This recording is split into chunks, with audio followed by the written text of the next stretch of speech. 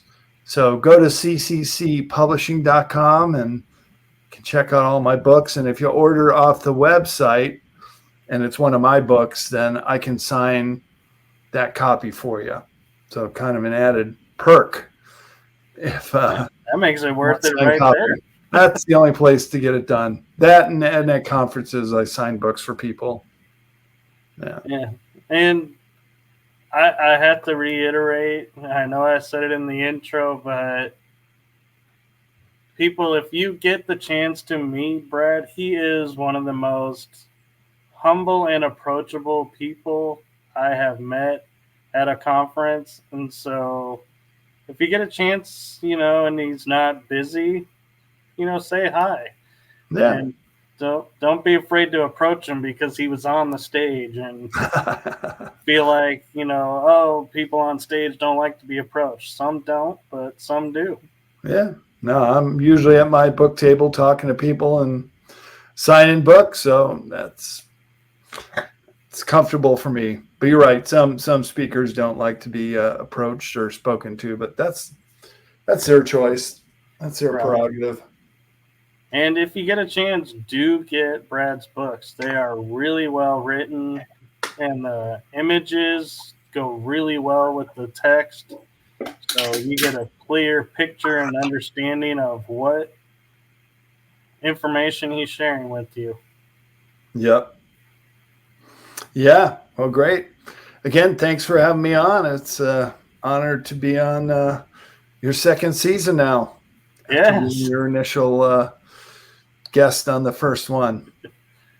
Right. And I have to say, I was talking with Brad backstage before we started that after my episode with him, it kind of boosted my confidence and gave me the strength and courage to keep going with this show. And so I kind of can say where I'm at today, I can say is partly due to the inspiration I got from my first guest, Brad Olsen.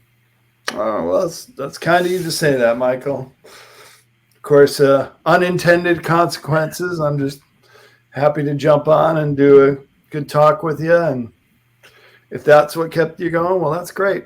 Happy to hear that. Yes, and look forward to more episodes with you. And I know guests that know you from the first episode where we talked about Antarctica are most likely chomping at the bit going, when is Brad going back to Antarctica? I might be going back. I have got a venture capital company called VC Cross, who is actively raising money for a film project, and I would head that up and head back down there. So if we can get the stated goal, what we need to book a trip down there and bring a film crew, I'm all over it. I'd go back, but this time I'd like to fly down. The Drake Passage pretty much kicked my ass. That was good enough one time. Right. But I will say on behalf of me, if you need someone to carry a bag, I will volunteer. All right. Good to know, Michael. Well, thanks so much, man. Great talking to you again, and best regards to Jeff Rennell and E-Talk team. Everybody over there working behind the scenes to make your show happen. It's good work they're doing. Yes, I do appreciate them. And I'm curious. I do have one thing I like to ask, one kind of last question to sum up the show is, from your life experiences and everything you have gone through, what is one golden nugget you would love to leave the audience with on this episode going into the future? Sure. Well, I would say to get out there and travel, to go to these places. So if you found what we were talking about tonight interesting about the pyramids, book a trip to Egypt. But it's not the only pyramid site in the world. You can go to other ones. I was just at a conference in May at Journey to Truth, and we went out to the Cahokia Mountains. That's an earthen pyramid. So a lot of these places are right in our backyard. And some of the other books I wrote were on sacred places around the world, sacred places in Europe, and also sacred places in North America. And you'd be surprised how many are just right there in your own backyard. And people just, once they find out that they can do not even a day trip, just a couple hours to go see them, it'll help people expand their knowledge base and their understanding of a lot of these places that we talked about tonight. So my one piece of advice is get out there and travel. If you're young enough to carry a backpack around, then go do it. But if you got to pay for a group tour or even a cruise, it's still pretty cool experience. It is. And talking about traveling, it kind of sparked a memory that you started out writing a travel book. So did you see writing the travel book to today? Did you see that coming? No, because I pivoted into UFO and esoteric and other different topics when I changed over from being a travel writer to being esoteric subject matter. Well, I can say on behalf of the awakened, not the woke, the awakened people of the planet, thank you for doing that. Yeah, no kidding. Well, thank you for doing what you're doing, Michael. And again, thanks for having me on the show. It was a real pleasure. And we'll have to do it again someday. Yes, and thank you to everyone in the chat room. Thank you to Brad for coming on again. And to everyone that's watching, have a blessed day, blessed evening, blessed night.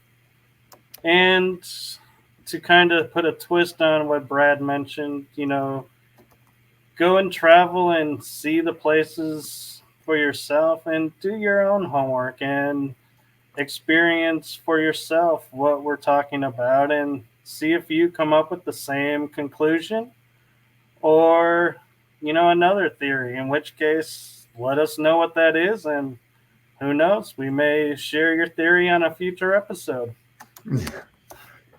Yeah, no kidding. All right, well, great. Let's wrap it here, and I'll talk to you again sometime. Yes, and have a blessed night, Brad, and a blessed trip where you are, and a great journey on all your future endeavors. Thank you very much. Good seeing you again. Good seeing you. Good night, everyone.